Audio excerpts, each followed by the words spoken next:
From the anti-child lowering bill to education reform in South Carolina, I sit down exclusively with State Representative Nancy Mace for a special edition of Quintin's Close-Ups. And be sure to download the free Quintin's Close-Ups app in your Apple or Google Play stores. And listen to this interview later on iHeartRadio. Representative Nancy Mace, it's so good to see you. Good morning, and good to see you too, as always. As always. Yeah. The last time I saw you was 2 weeks ago inside Hall's Chop House in Columbia. Yeah, nice the inauguration. Everybody was there celebrating. Yes, indeed. I guess you guys were on your way to the gala. Mm-hmm. Yeah, so that was fun time. Yeah, that's great. And I know now that you've been extremely busy, obviously with your legislative career in Columbia. Define Nancy Mace these days. Hardworking. Nothing has really changed other than I'm working harder than I ever have before, I think, in my life. Juggling everything, but it's what I asked for, and I love doing it, and it's very humbling. And I just love to work hard, and that's what I'm doing now. There are a lot of pieces of legislation I want to tackle. I'm ambitious with those, and I feel like I have so much I want to do in so little time because our term is only 2 years. That's right. So now I'm on my second term, and it's just exciting. I sit on judiciary now. Right. And that's a real honor, being really one of the only freshman Republicans on that committee. And then I serve on the election law subcommittee with Representative Gary Clary. And so we're going to see a lot of legislation come through there this session as well. So it's exciting. It's very exciting right now. Yeah, I met him for the first time in Halls as well. Mm-hmm. Let me take you down the road to the Londo Bridge. Obviously, this SCDOT recommended 14 recommendations for the Londo Bridge. Mm-hmm. And I know that SCDOT Deputy Secretary Leland Colvin now says the bridge is safe, but more repairs need to be completed. He says the following 14 recommendations have to be improved. Some of those recommendations include replacing and adding cables to both the westbound and eastbound sides, repairing the approach span, and sealing the deck to prevent water from leaking in. Right.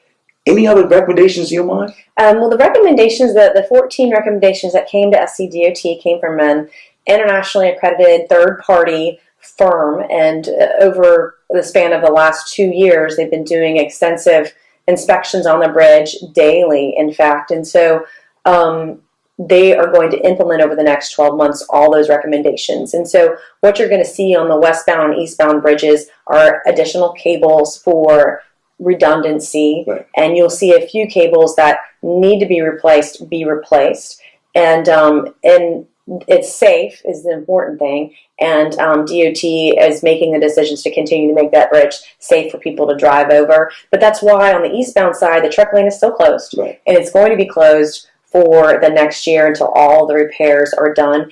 And when the bridge was built, the joints, there are 52 joints in each of the bridges, and they were never sealed when the bridge was built. And so 30 years later, no wonder we have moisture corrosion, or corrosion from the moisture from the water that has gotten through or seeped through those joints. And so those will be sealed on both bridges. They are adding macro and micro acoustical monitoring right now that can send them a text to a cell phone in the event, something is not the way it's supposed to be. So they're doing all of that right now. We got an update last Friday, and I appreciate the update on everything that they've done so far and what they will continue to do in the future. And about $6 million has been spent so far on those repairs since last summer when the bridge broke down. And if you were to write a letter to the Department of Transportation about this, what more questions would you write about or ask about? Well, I'm still trying to get to the bottom of the spending part of our infrastructure across the state. It's sometimes a little difficult to get the information you want. I want to know by county where all the funding is coming from, and then by county, how's it being spent and how much. And so that's one of my projects over the next couple of weeks, is to get to the bottom of it. Some of the information isn't all in one place. Our agencies and departments have laws in place for transparency, but then when you pull up some of these reports, they're so convoluted, it's really difficult sometimes to understand. So I'm trying to simplify some of that information so that I can then share it with my constituents when I have all of it. And let me turn to the anti-child luring bill. Mm-hmm. Where are we with this particular discussion? Well, Representative Lee Hewitt and I pre-filed this bill in December. Last year, there were 3 incidences that the Post and Courier wrote about attempts by individuals to lure a child or children to a vehicle. So attempted kidnapping in South Carolina is illegal. But the act of attempting to lure a child, maybe with the promise of seeing a puppy, which is one instance in Mount Pleasant, another person had a bucket of gum, and then another man tried to lure a 4-year-old child to his car at the farmer's market down the peninsula. And so what we want to do is give law enforcement the tools that they need to charge someone with a crime. If the child is under the age of 18 but above 13, it would be a misdemeanor. If the child is under the age of 13, it would be a felony. And we want to ensure that our law enforcement have every tool in the toolbox to ensure that people who should be charged with a crime are. And I want parents to have peace of mind that we've given our law enforcement the tools they need to be successful when those circumstances arrive. When that happens, it's, as a parent, as a mother, I cannot tell you how angry it makes me when I hear these stories. And so now I have an opportunity to actually do something about it. That bill is now in judiciary. It's in the criminal law subcommittee, which is chaired by Representative Chris Murphy out of Somerville, and we're just waiting on a hearing date. So when you file a bill, it goes to committee, then subcommittee. It gets a hearing in subcommittee. If it gets passed out of subcommittee, it then goes to the committee at large, which would be judiciary, and if it passes out of judiciary, it would then get a date to be on the docket, to be on the chamber floor to get an up or down vote, and then it goes to the Senate. You have some of that back and forth before it would become law if it passes. It's a lot of work. Mm-hmm. You talk about the tools. What tools do lawmakers, really the law enforcement officials, have right now for this particular bill in this crime? Well, they don't. They can't arrest someone when they do this. And so Representative Hewitt and I, we modeled the legislation after laws in Florida and Pennsylvania that have pretty comprehensive laws on the books for a situation like this. And so we don't need to reinvent the wheel. We need to see what states are doing a good job of this and then model it or do better, which is what our intent is here. And you obviously talk about children. Let's talk about education. That's a hot topic in Columbia. It is. When you listened to the governor's State of the State address last week, what rang a bell in your mind?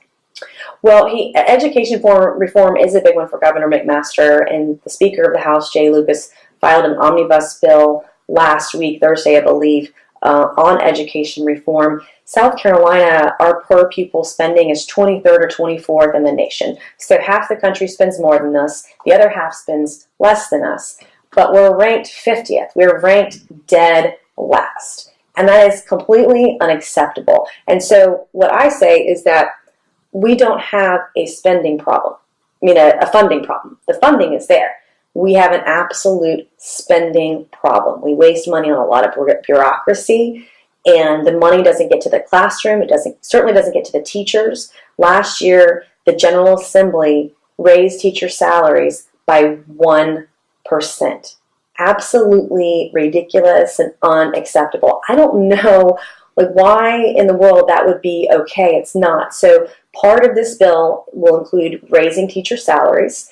It will include making school districts more efficient because there are some school districts out there that have less than 1,000 students. Yeah. It doesn't make sense for a school system that small to have its own school district. And so they need to migrate into a larger neighboring school district. And you see some of those efficiencies there with spending, etc. So that's important.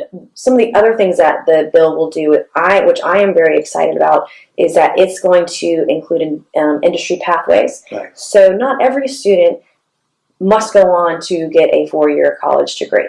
They don't always have to go on and get an associate's degree. I had friends in high school, when they graduated, they got a certificate in welding or making $75,000 a year in the mid to late 90s. And that is a great job. It's a great skill set. And if you get a nuclear welding certificate, you're making well over $110,000 a year, $125,000. So we have a real need. We have a job shortage with truck drivers. There aren't enough of those here in Charleston. So this bill will include lottery scholarship money for students who want to get industry certification. The other thing that's real important is that we have thousands of teachers that leave every year. We have more leaving, I believe, than coming into the system. It's a hard job. We don't pay well. And I feel like our teachers are not supported in the manner that they should be, given all the challenges we have in education in this state.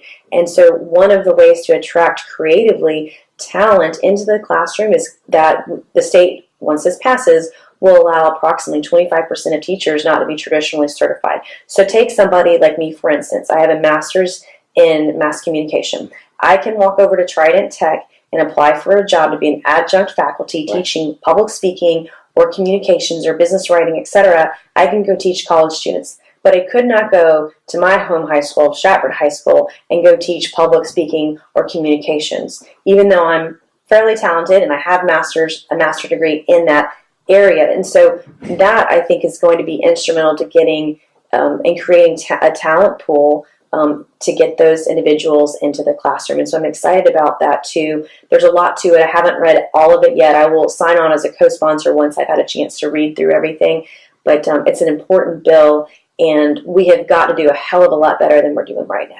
And I have 2 kids. I'm a mom, and I'm very passionate about that issue. In fact, I dropped out of school when I was 17, and I didn't go back. And I waited tables at Waffle House. I was an office secretary at one point as well. I took courses at Trident Tech at night and on the weekends when I wasn't working, and I was able to obtain my high school diploma doing that, and was one of the first students, I was told, I believe, in Berkeley County to be able to get their high school diploma that way, because I wasn't going to go back and I wasn't going to sit for the GED.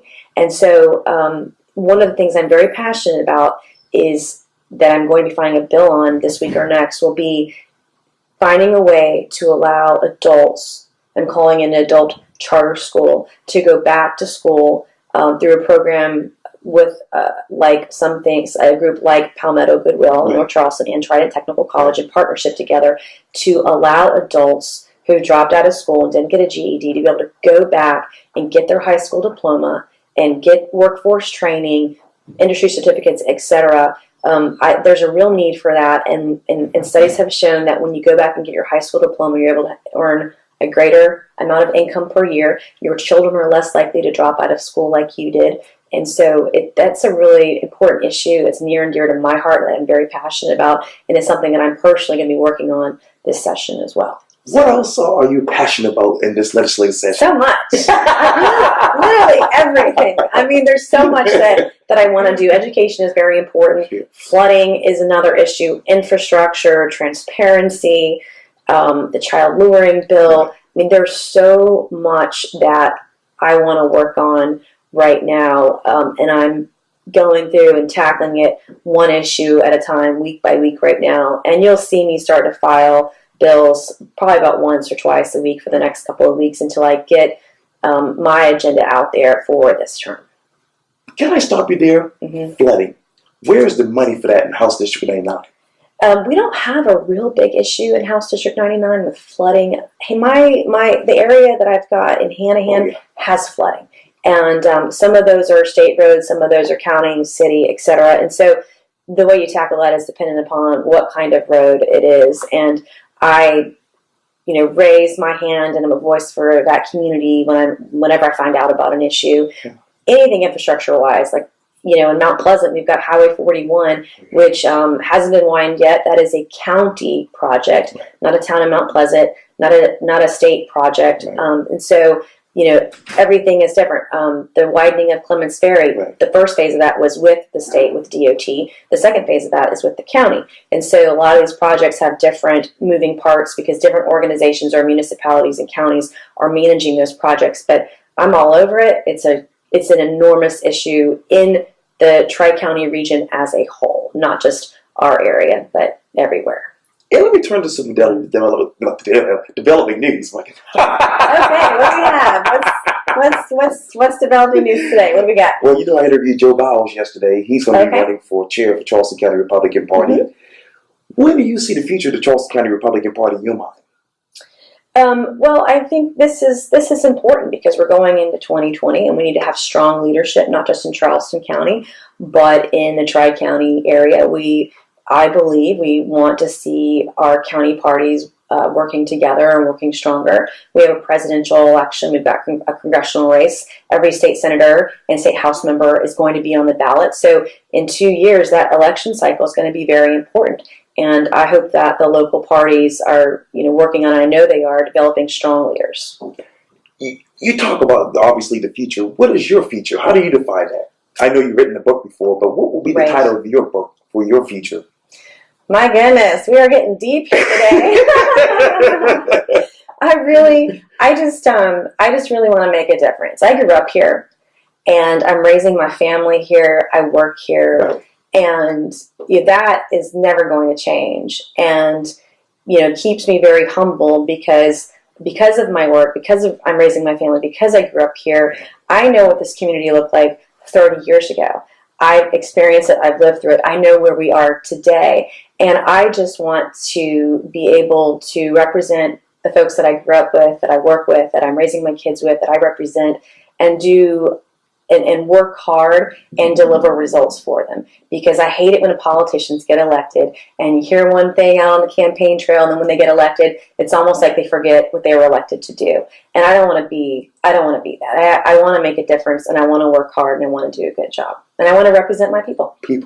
That's so great to hear. Yeah. Well, Representative Nancy Mace, thank you so much for your time. I really, really appreciate this. Thank you for having me on. It's always good to see you. Likewise. As always. So. And I'll be back in Columbia. Yeah, good deal. Just hit me out when you're there. And we'll go to Halls. Yeah. Very Thank good. you. All right, thank you.